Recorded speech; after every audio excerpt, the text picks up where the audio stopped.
Hello everyone, my name is Sarvesh. Guys, अगर आप लोगों को मेरा काम पसंद आता है तो प्लीज़ वीडियो को लाइक और चैनल को सब्सक्राइब ज़रूर कीजिएगा। क्योंकि जो अभी मेरे व्यूज़ हैं वो कम इसीलिए हो गए हैं शायद क्योंकि जो लोग देखते हैं वो सही देखते हैं, कमेंट भी कर रहे हैं और वो देख भी वीडियो को लंबा रहे हैं, लेकिन वो लाइक नहीं कर रहे हैं, सब्सक्राइब नहीं कर रहे हैं, फिर कमेंट नहीं कर रहे हैं। उसकी वजह से शायद रीच थोड़ी सी कम है। तो आप लोगों से प्लीज़ मेरी रिक्वेस्ट है, अगर पसंद आता है तो लाइक करिएगा, कमेंट करो। मैं हर कमेंट को चेक करता हूँ, कोई सेंटेंस है उस पर कुछ रिप्लाई करना होता है, अगर बनता है तो मैं वो भी करता हूँ। और पसंद आए तो सब्सक्राइब ज़रूर करिएगा, ठीक है। और आज की वीडियो हम शुरू करते हैं पहले सेंटेंस से। और अगर आप लोगों को इंग्लिश क्लासेस ज्वाइन करनी है, हमारे लाइव स्पोकन जो क्लासेस बैच चल रहे हैं वो ज्वाइन करनी है तो आप कर सकते हो। मॉर्निंग में 8:30 बजे की क्लास है, फिर हमारी एक 9 साढ़े 9 बजे की मैं क्लास नई शुरू करने वाला हूँ 1 या 2 दिन में, बिल्कुल बेसिक से शाम। और फिर सुबह 10 से 11 की क्लास है बेसिक में। फिर हम सीधा सीधा शाम को आते हैं, 6 से 7 की बेसिक क्लास है, 7 से 8 की नॉर्मल इंटरमीडिएट अभी चल रही है, 8 से 9, 9 से 10, 10 से 11। ये 3 बैचेस लगातार हैं जो कि हमारे मेजर स्पोकन पर हैं। फ़ीस मेरी कंपैरेटिवली आप कहीं भी कंपेयर कर लो, जो मेरी फ़ीस है वो कंपैरेटिवली बहुत कम है, इसीलिए मुझे बहुत सारी क्लासेस और मेहनत करनी पड़ रही है just to match with my expenses. तो आप सब लोगों से रिक्वेस्ट है, पसंद आता है तो प्लीज़ सपोर्ट ज़रूर कीजिएगा। चलिए, पहला सेंटेंस है, फौजी घरों के बाहर नेम प्लेट लगी होती है।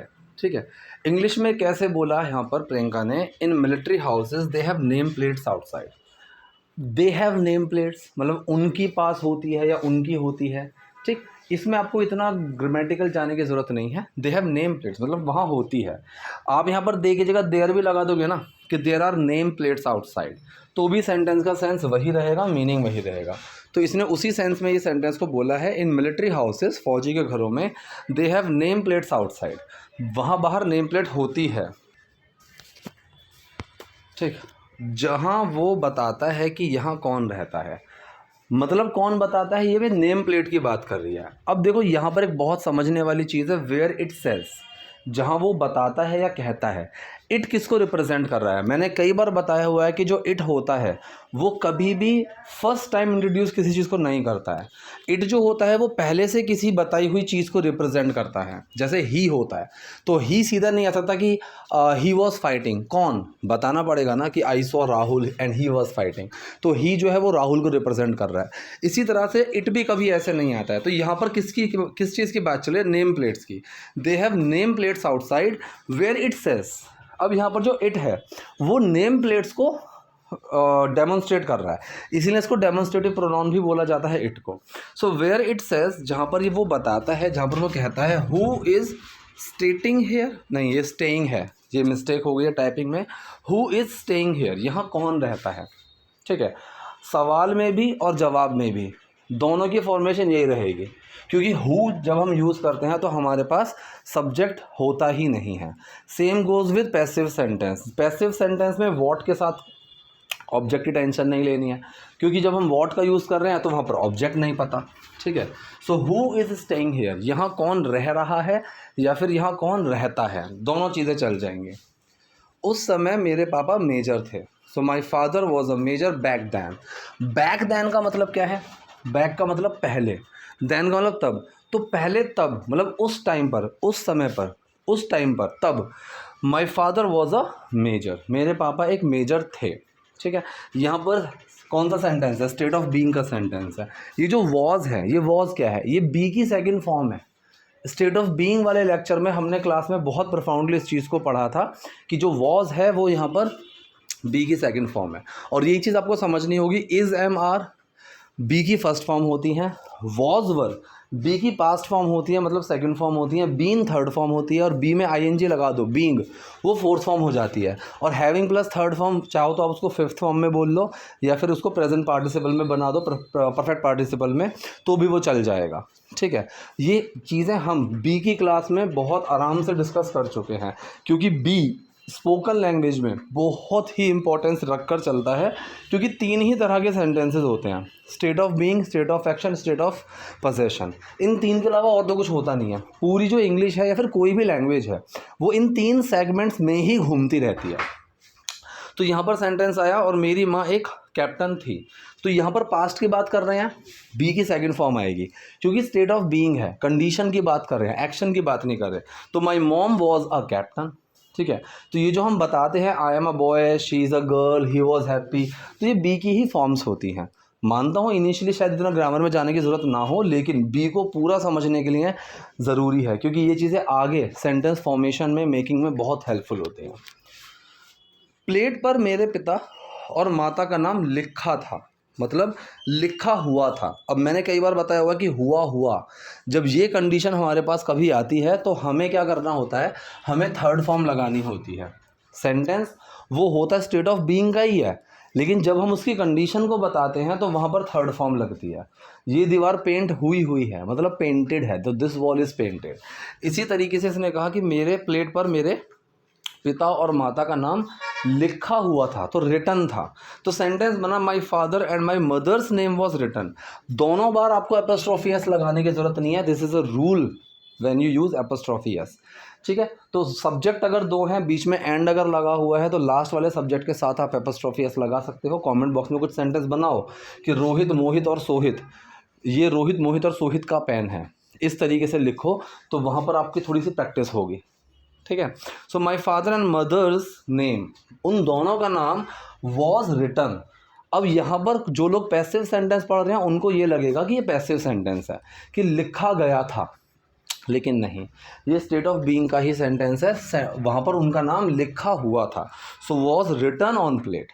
तो प्लेट पर मेरे पापा और मेरी मम्मी का नाम लिखा हुआ था, ना कि लिखा गया था।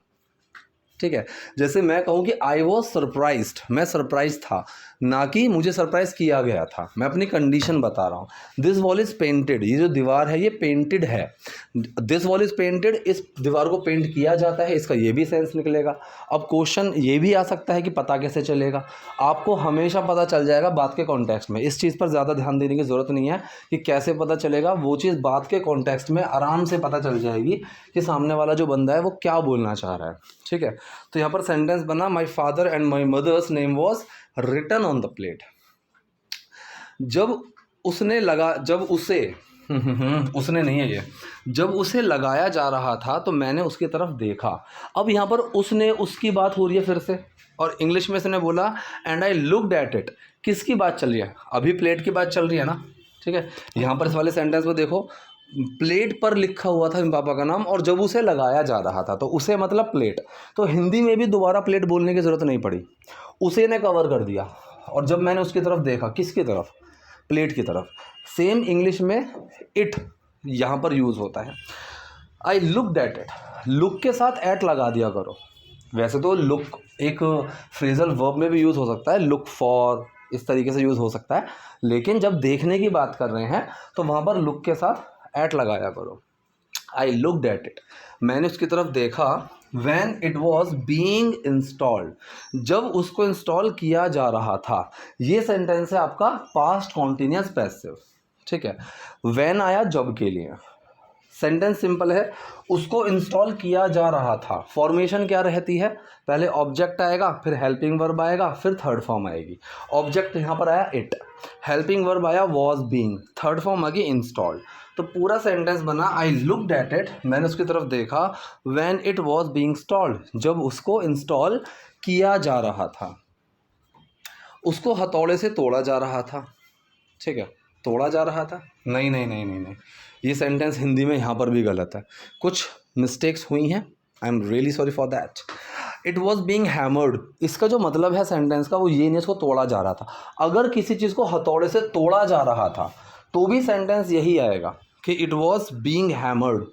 हैमर अपने आप में एक एक्शन भी होता है, हैमर नाउन भी है, हथौड़े को भी बोलते हैं, लेकिन हैमर अपने आप में एक्शन भी होता है, किसी चीज़ को हथौड़े से ठोकना या फिर तोड़ना, दोनों में हैमर का हम यूज़ कर सकते हैं, कोई प्रॉब्लम नहीं है। तो इट वॉज बीइंग हैमर्ड, यहाँ पर जो मतलब है वो ये है कि उसको हथौड़े से ठोका जा रहा था। किसकी बात कर रहे हैं?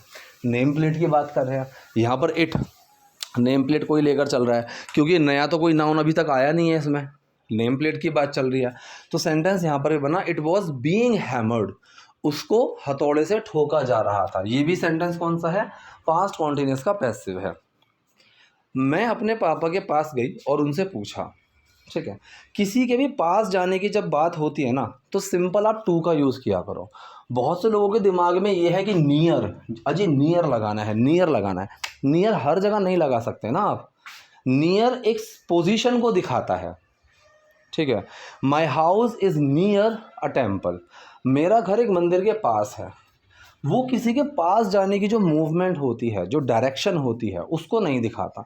अब आपको कमेंट बॉक्स में 2 सेंटेंसेस बनाने हैं जिसमें नियर पोजीशन को दिखाएगा और नियर की जगह पास जो होगा वो एक मूवमेंट को दिखाएगा जहाँ पर आप टू लगाओगे, ठीक है। तो पास के ऊपर 2 सेंटेंसेस बनाने हैं। मेरा घर एक मंदिर के पास है, my house is near a temple, to मत लगाना नियर के साथ, नियर अ टेम्पल। और दूसरा, वो मेरे पास आई, शी केम टू मी, तो मैं पापा के पास गई, पास्ट इंडेफिनिट सेंटेंस है, subject plus helping verb plus action. I did go, did के तुरंत बाद एक्शन है तो डिड भाई साहब छुपेंगे और सेकंड फॉर्म बना देंगे। I went to my father, सिर्फ टू लगाना है। I went to my father and asked, ask के अंदर भी सेकंड फॉर्म ही लगेगी क्योंकि डिड एंड करके जितने भी एक्शन आते रहेंगे सब में छुपता रहेगा वो और सबकी सेकंड फॉर्म बनाता रहेगा। I went to my father and asked him, और मैंने उनसे पूछा, do I live in this house, क्या मैं इस घर में रहती हूँ, ठीक है, क्या मैं इस घर में रहती हूँ। प्रेजेंट इंडेफिनिट का सेंटेंस है। इस सेंटेंस का आंसर हम यस और नो में दे सकते हैं। तो कोई भी ऐसा क्वेश्चन जब आपके सामने आए जिसका आंसर हम यस और नो में दे सकते हैं, वो सेंटेंस हेल्पिंग वर्ब से स्टार्ट होगा। बहुत से लोग इस चीज़ को ऐसे रट लेते हैं कि सेंटेंस क्या से शुरू होगा, ऐसा ज़रूरी नहीं है।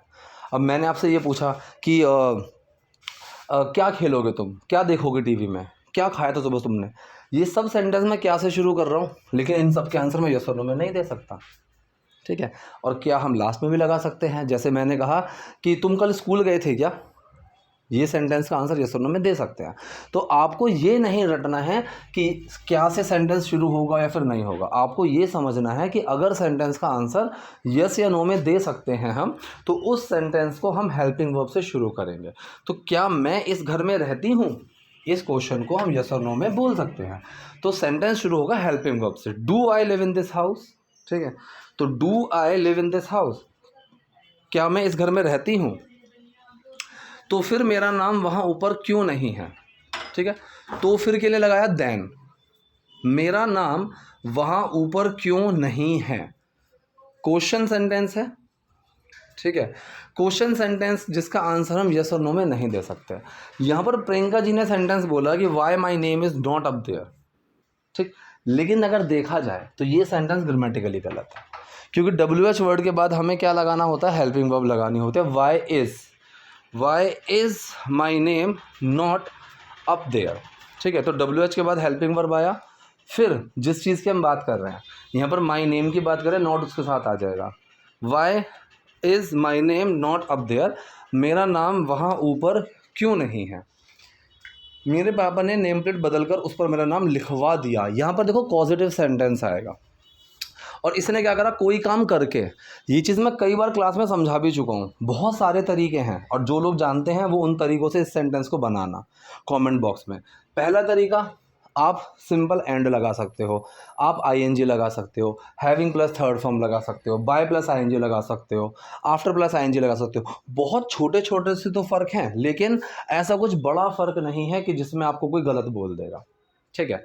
यहाँ पर हमने एंड का यूज़ करा और प्रियंका चोपड़ा ने भी यहाँ पर एंड का ही यूज़ करा, ठीक है, क्योंकि एंड जो है वो बहुत सिंपल है और उसमें कोई गलती भी नहीं करते हैं लोग, ठीक है।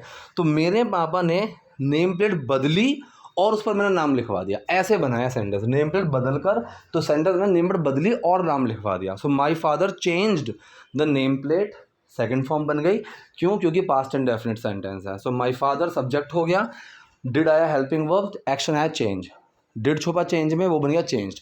My father change the name plate, ठीक है, और मेरा नाम उस पर लिखवा दिया। अब ये कौन सा सेंटेंस है, ये है कॉजेटिव सेंटेंस। कोई काम करवाना वो कॉजेटिव के अंदर आता है, जहाँ पर हम गेट इट डन की फॉर्मेशन याद रखने हैं सब्जेक्ट ओरिएंटेड कॉजेटिव में। तो get causative verb, it object, done action की थर्ड फॉर्म। तो यहाँ पर गॉट आ गया क्योंकि पास्ट इंडेफिनिट है, डिड छुपेगा ना, एंड लगा हुआ है बीच में और डिड चल ही रहा है, तो अभी मैंने बताया था। तो गॉट, फिर इट की जगह आएगा ऑब्जेक्ट, किस पर काम करवाया, मेरे नाम पर। सो गॉट माई नेम, क्या काम करा, लिखवा दिया। सो गॉट माई नेम रिटर्न, तो गेट इट डन की फॉर्मेशन आ गई। सो got my name return on that, मतलब उस नेम प्लेट पर मेरे पापा ने मेरा नाम लिखवा दिया। मेरे पापा ने इसे मजाक में नहीं लिया, ठीक है। तो मजाक में लेना मतलब take it as a joke, take it for granted, कुछ भी लिख सकते हो। पास्ट इंडेफिनिट सेंटेंस है, नेगेटिव है, सब्जेक्ट हेल्पिंग वर्ब नॉट और action. So my dad subject, helping verb did, साथ में नॉट, एक्शन टेक। डिड बाहर है तो टेक की फर्स्ट फॉर्म ही आएगी, टेक सेकंड फॉर्म नहीं आएगी। So my dad didn't take it as a joke, उन्होंने इसको मजाक में नहीं लिया। लड़कियों को हल्के में नहीं लेना चाहिए। अब इस लास्ट में इसने कहा कि लड़कियों को हल्के में नहीं लेना चाहिए, ये इसने पैसिव में बना दिया कि लड़कियों को हल्के में नहीं लिया जाना चाहिए। तो ऑब्जेक्ट आया गर्ल्स, हेल्पिंग वर्ब शुड, साथ में आया नॉट, बी हेल्पिंग वर्ब है शुड बी, लेकिन नेगेटिव होगा तो नॉट बीच में आएगा। ये मैं कई बार बता चुका हूँ कि अगर हेल्पिंग वर्ब दो शब्दों की है और नॉट आ जाए तो वो बीच में आएगा उन दोनों के। तो girls shouldn't be taken, shouldn't be taken third form आ गई क्योंकि पैसिव है। लाइटली, लाइटली मतलब हल्के में, ठीक है। तो ये थी आज की वीडियो, आज के सेंटेंसेस। आई होप आपके लिए वीडियो यूजफुल रही होगी। कोई डाउट, कोई क्वेरी हो तो कमेंट बॉक्स में जाइए, वहाँ मुझसे पूछिए। वीडियो पसंद है लाइक कीजिए, नए हैं लाइक सब्सक्राइब दोनों कीजिए। Thank you.